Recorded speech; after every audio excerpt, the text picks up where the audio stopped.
देवराज सेव्यमान पावनं कृपङ्कजं व्यालयज्ञसूत्रबिन्दुशेखरं कृपाकरं नारदादियोगिवृन्दवन्दितं दिगम्बरं काशिकापुराधिनाथ कालभैरवं भजे। ఓం శ్రీ గురు కాలభైరవాయ నమః. పలమనేరులో శ్రీ బసవేశ్వర స్వామి దేవస్థానమునందు వెలసియుండు శ్రీ స్వర్ణాకర్షణ కాలభైరవ స్వామి మరియు అష్టభైరవుల యొక్క దేవస్థానమునందు రేపు అనగా 22 ఆదివారం మధ్యాహ్నం 2 గంటల నుండి సాయంత్రం 4 గంటల వరకు హోమములు నిర్వహించబడును. అలాగే తదుపరి 6 గంటలకి 4 గంటల నుండి 6 గంటల వరకు సహస్ర బిల్వార్చన అభిషేకము అలంకరణ జరపబడును. 6 గంటల నుండి సహస్ర బిల్వార్చన పుష్పార్చన మహామంగళహారతి తదుపరి తీర్థప్రసాద వినియోగం నిర్వహించబడును. కావున భక్తాదులందరూ ఇచ్చేసి ఈ మహాకాలభైరవాష్టమి సందర్భంగా తమ యొక్క కోరికలు ఈడేరు విధంగా ఈ స్వర్ణాకర్షణ ప్రతిష్ట ఇక్కడ జరపబడి ఉన్నది. అనేక మంది భక్తాదుల యొక్క కోరికలు తీర్చుతూ పలమనేరు గ్రామంలోనే ఎక్కడా లేని విధంగా ఈ బసవేశ్వర స్వామి దేవస్థానం నందు కూష్మాండ బలి పూజలు ఇవన్నీ నిర్వహించబడుతున్నది. కావున భక్తాదులందరూ వచ్చి గుమ్మడికాయలు తర్వాత కొబ్బరికాయలతో మిగతా దీపారాధనను చేసుకునేటువంటి అవకాశం కలదు.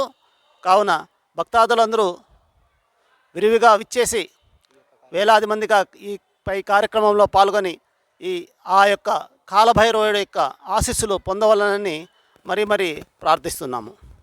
ఓం శ్రీ గురు బసవలింగాయ నమః. ఓం నమో భైరవాయ నమః.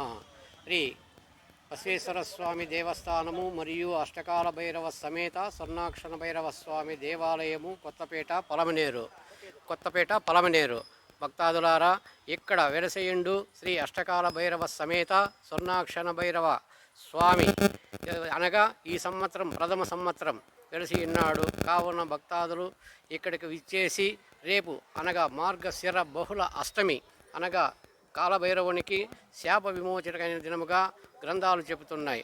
అనగా ఉదయం ఏమనగా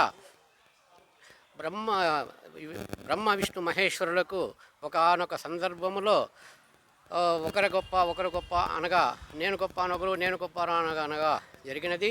ఇందుకు వేదాలు శివుడే గొప్ప, ఉపనిషత్తులు శివుడే గొప్ప అని చెప్పేసి ఒకరినొకరు వాదలాడించుకుని అప్పుడు శివుడు చూసి బ్రహ్మ పైనున్న తలను చూసి పక్కనున్నవాడు.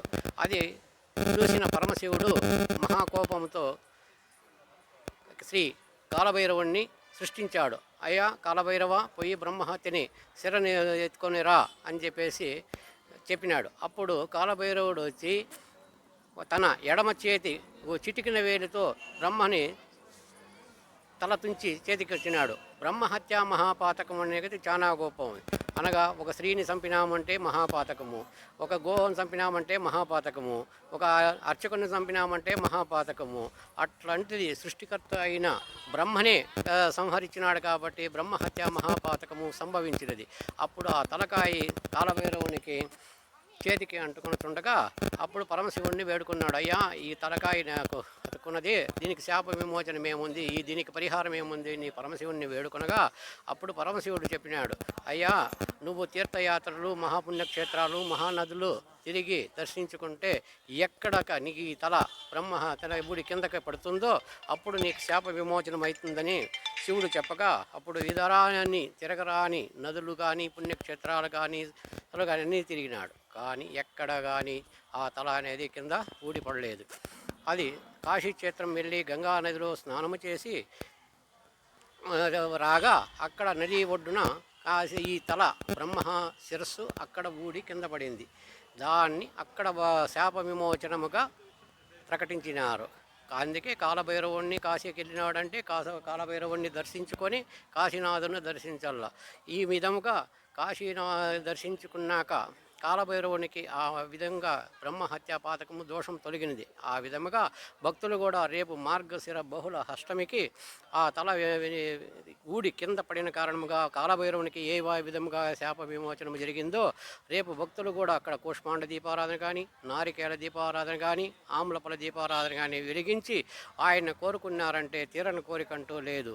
అందుకని పలమనేరు భక్త ప్రజలకు, చుట్టుపక్కల గాలమర ప్రజలకు అనుగుణంగా ఈ యొక్క బసవేశ్వర దేవస్థానం అందరూ కూడా కోరికలు తీరి సుఖ శిక్షాలతో తొలతోగాలని మేము మహాసంకల్పంతో ఇక్కడ కాలభైరవ దేవస్థానాన్ని నిర్మించడం జరిగింది. కావున భక్తాదులారా రేపు మార్గశిర బహుళ అష్టమి కావున భక్తాదులందరూ ఇక్కడికి విచ్చేసి కూష్మాండ, నారికేల, ఆములపల దీపాలు వెలిగించి మీ కోరికలు నెరవేర్చుకొని స్వామివారికి కృపకు పాత్రలు కావాలని మరీ మరీ కోరుతున్నాము.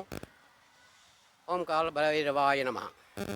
तीनों लोक में है तू, तेरा ही नाम में जपूं, फिर काशी परमेश्वर काल भैरवम भजे। काल काल काल काल काल काल भैरवम, काल काल काल काल काल काल भैरवम भजे।